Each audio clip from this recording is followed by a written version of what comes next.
Hello. How you doing, man? I'm good. How are you? I'm good. Hold on, let me clean my screen off. Goodness gracious. See that? There we go, man. Talk to me. What's going on with you? Doing good. It's a very different time than when we last chatted, right? Yes. It wasn't that long ago. Yes. But a lot's changed since then. Yes, unfortunately, a lot has changed. But all changes aren't as bad as they may seem. I think sometimes change is for the better. You just got to find that outlook that puts you in a perspective to see that, understand that, and then you can approach it that way. Do you think, is that how you approach life generally? Do you tend to kind of look at difficult circumstances, situations in quite a sort of a positive light? Absolutely. Absolutely. I mean, you know, the one thing that I think I've said time after time, thanks, Scott. Perfect. You can sit right there for me.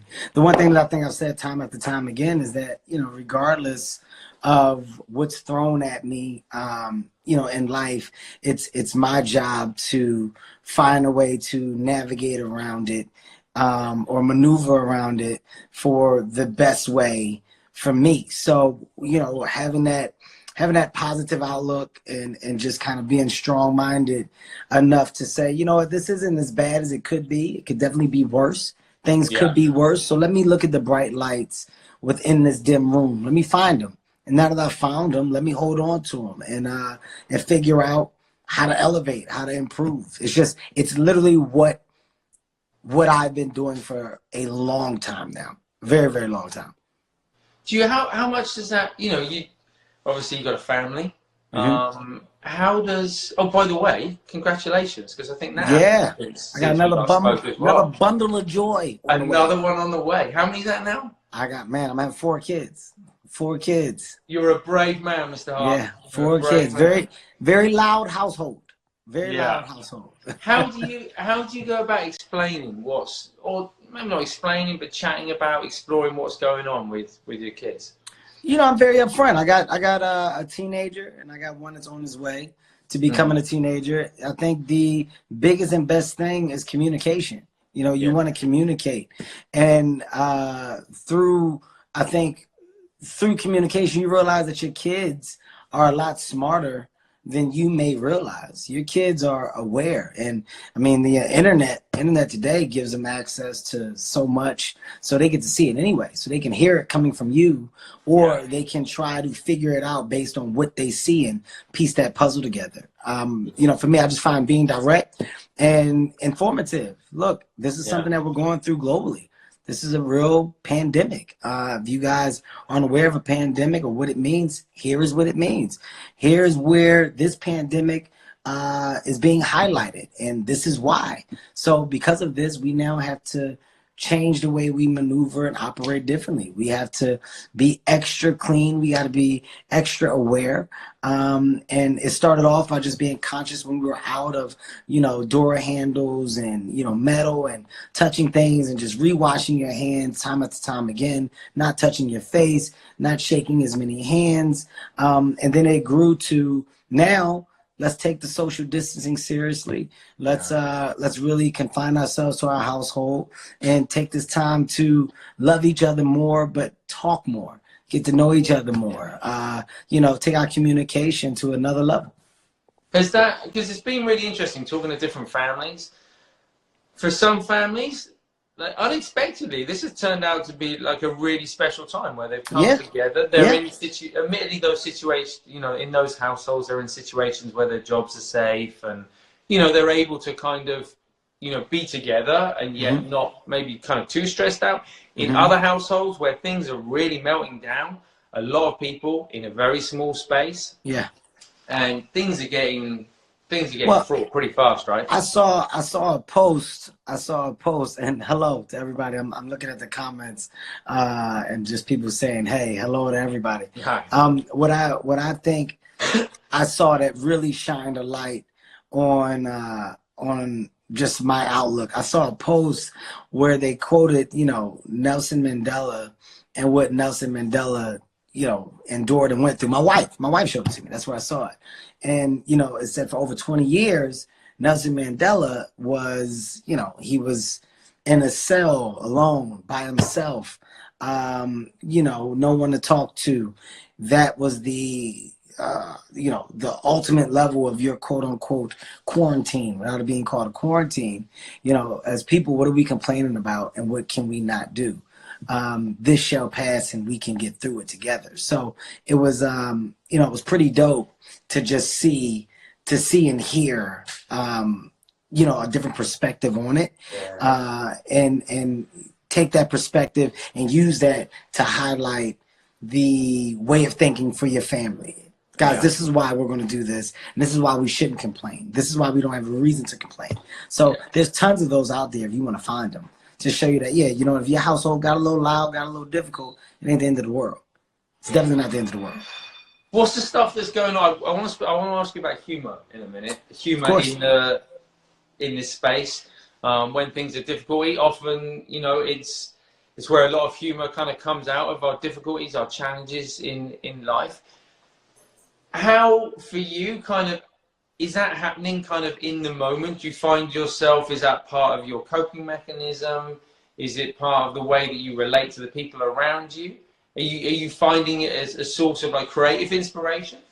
You know, look, you can't sit me down for too long and not expect me to come out of it better somehow.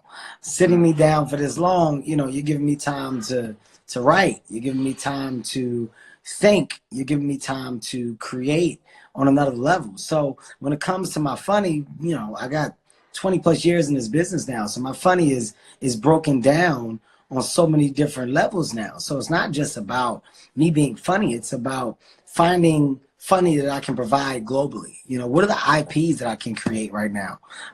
You know, what are the things that I can create for this digital space, this streaming service? It's ignited a real spark in me to say I should come out of this when it's over with 5 pieces of material that can be strong and, you know, evergreen in the world today. So what are those things? So literally every day is a writing day. I wake up, I check in, go to the office. By office, I'm talking about in my house, and I sit and I just jot and brainstorm, you know, something to come of it. All of it's not going to be gold. Most of it's shit. But it's about finding that one thing that may be good. You know, hopefully I land on something. Yeah, because I remember when, and it's amazing. I mean, you are so disciplined. You work so hard. I know you do. And I remember when we last spoke, it wasn't that long since you had the car accident. Mm-hmm. Yeah. And I think you said for the first time in your life, maybe, you'd kind of been forced into a situation where you had to take time out. And like that in itself was its own revelation. That was kind of a really valuable time. And what's crazy is that, you know, when we talked then, I was like, yo, look, for the first time in my life, I actually, you know, I'm sitting down.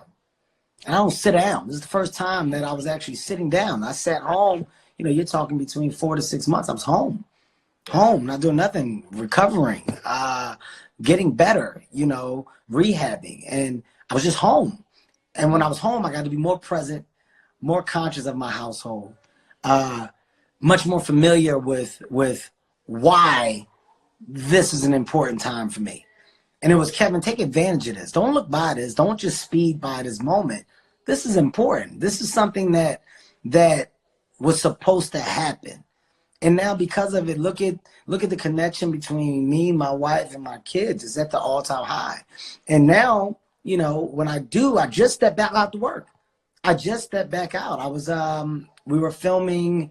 I just got done doing a series for Quibi. I was about to start Man from Toronto, which is a movie I'm doing with Sony. And then this came.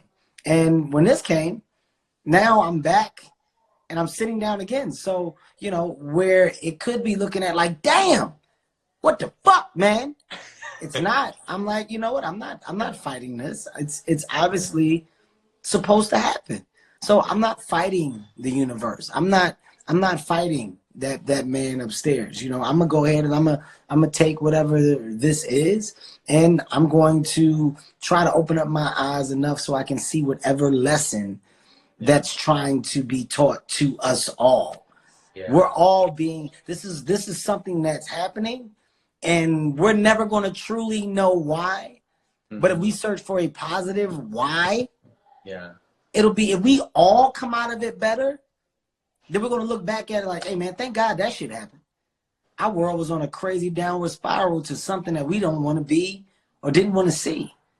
But when we all were forced to be in the house and love one another and come into an amazing space where through the internet, which has turned somewhat bad, which has been used as the weapon of destruction, we've now elevated into something of good. You're seeing people share positivity for like the first time in forever. It's been a while, right? It's been a while since we've seen people share positivity. You know, you're seeing people in different countries on their balconies singing songs together. You're seeing people in Brooklyn singing songs together. You're seeing people become a unit. You're seeing us go back to the thing that we were all trying to march towards. And I think that's a beautiful thing that should be realized and recognized. So, you know, I don't want to overlook these amazing moments and these amazing times that we're being presented with. Within everything bad, there's some fucking good. Open your eyes up and find that good. You just gotta open your eyes up. There's been some incredibly inspiring stories. I was looking at I don't know if it was last week, Kevin. You're from Philly originally, right? Yes, sir. Yes, sir. And I was looking at the feed, giving meals for the elderly. I know it's something that you've been helping out a lot with. And, I feel like those kinds of stories, the way the different communities have come together in a way that, I don't know, I feel like growing up, that was a thing then. That wasn't something unusual. And now it's a surprise when we see those things. It's a pleasant surprise, but it's a surprise, which says a lot about what's happened over the last 20, 30, 40 years. Right? Well, I mean, look, you just said it. You said it yourself. Like, those things aren't a surprise, but they shouldn't be. You know, you don't hear about those stories. And, you know, when you do see people, you know, making people aware of what they're doing, it's not for clout. You know, some people are trying to make other people aware because they're trying to start that positivity chain. They're trying to make those links connect again, because for some reason, the positive stories don't travel at the same magnitude of the negative stories. You know, right now, if we hear that such and such got shot in the head, oh my God, it spreads like wildfire. But from the various different groups of individuals to corporations that are trying to do things like, you know, feed the elderly, that are trying to do things for our, you know, doctors that are working for the numerous amount of hours that they're working. We're trying to send supplies, food, whatever we can. You don't hear about those things. And I feel like you should, because then the world will see that it's full of just as much good as there is bad. For some reason, it's hard for us to hear the good. And it's not that the bad is at a different volume. It's just that's what we choose to talk about. The good is much louder. We just don't choose to talk about it as much. So in this case, I'm hoping and praying that, you know, the gestures on behalf of so many can be seen and understood and realized as good deeds, as people pulling together. That's what I love. That's what I'm about. That's what I stand for. Like I said, I'm gonna find some positivity, man. It could be the darkest day. I'm gonna find something to hold on to go, hey, you know what? But we got this. But we still got this. We still can do this. That's what I'm gonna do. So hopefully people see that in me and realize that, and are able to, you know, to use that as some feel good. You know, hopefully that it resonates with some or many. You know, I'm just trying to do my part, man. That's what I'm trying to do. As are we all, right? It's look, I think we're gonna do a little exercise in a minute, if that's cool. All right. Okay. Before we do, Kevin, I want to ask you. So, like, the current situation aside, how do you find time for your mind? So you're busy. You're doing a lot of different things. Incredibly creative. Like, what do you do to? Do you have moments in the day where you just step away from it all? I do now, because I just recently learned the importance of it. Yeah. Okay. And by recently, I'm saying like within the last year and a half, 2 years, I really had to learn the importance of self, right? Yeah. I was doing so much and available for so many that I found myself constantly in a tug of war. I was constantly in a tug of war of what should I do? Where should I be? Who am I trying to please? Who do I need to give attention to? And I realized that I was putting myself last. I was putting myself last, and I wasn't conscious of me, of my feel good or my mindset or, you know, just my personal availability to me for me. I didn't have that, and I wasn't focused on that. So once I did realize that, I did take it more serious. So my mornings are for me. You know, my mornings where either if I'm taking a run or if I'm in the gym, it's for me. It's for me to exercise certain things with me for me. It's for me to, you know, breathe. It's for me to, you know, talk out loud, speak things into existence. It's for me to truly put the time into bettering myself. And it starts with my mind. And I had to learn to take care of that because I didn't. And that's me just being absolutely honest. I didn't take care of it. And, you know, meditation even played a significant role. And what I found out was funny is that I didn't frown upon it, but because I didn't know what it is, I assumed that it was something else. Yeah. Like when it was brought up to me, and it was like, yo, do you meditate? Meditate? What? Hey, man, ain't nothing wrong with me. The hell you talking about meditate? I don't need to meditate. I'm fine. Look at me. Look at my hands. Why I need to meditate? Can I? Would I be able to do this if I needed to meditate? Would I be able to do this with my hands? And you know, after having some conversations that were just grounded and real, where people was like, yo, do you know why meditation is dope? Do you know what makes it special? What makes it important? Like, if you don't, Kev, give it a try. And it was when some friends that were really close to me told me to try it. And I did. I just found myself a little more at ease. Yeah. I guess you can say. Like right now, as you see, like I'm not on edge. I'm not on edge. I'm not like chasing a bunch of shit. Like I'm a hustler. I'm a go-getter. But it's not like I got to get it. What's going on? It's not that. I'm just so much more calmer and understanding of myself, and that, Kev, if you put the work into things, your work will pay off. Yeah. Certain things you can't control, so because you can't control them, they don't need the extra amount of energy of what you can't control. But I had to get myself into this place. Yeah. It was a good turn that I made, though. A turn that I'm very thankful for. Yeah. And I love that. And I think for me, that's always the place to come back to with meditation. Doesn't change the situation around us, but it changes our relationship with it, changes our experience of it, our perspective of it. And the thing we've been trying to do with this, Kevin, is just giving people a place they can come to each day, twice a day, where they can just pause. And in silence, we're all united. We're all in this kind of together. We're not all experiencing it in the same way. Some people have it so much harder than others. But in silence, we can be united. There's a sense of togetherness, a sense of community, even if we are spread all over the world. So that's that's the deal. That's you doing your part. Would you be up for just taking 10 short breaths with us? Oh, come on, brother. I'm having a good time. So this is you can lie down, Kevin. You can sit there. You can turn your camera off. Whatever's most comfortable for you. You can leave it on. If you're at home, you can sit down. You can lie down. Just make sure you're going to be comfortable.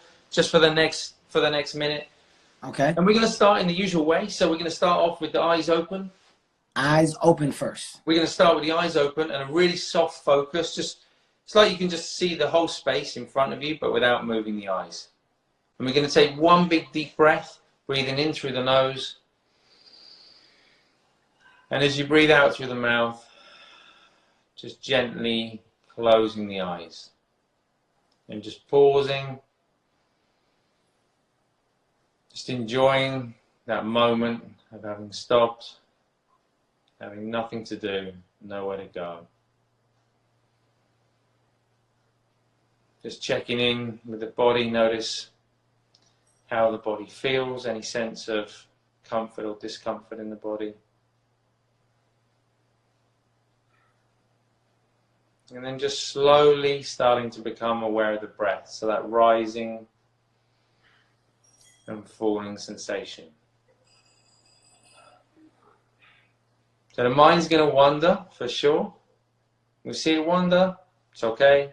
We just acknowledge it, we let it go, and come back to the breath again.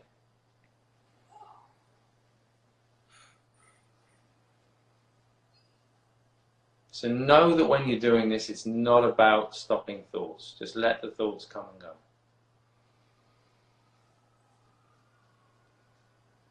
Not breathing in any special way. Just a couple more breaths.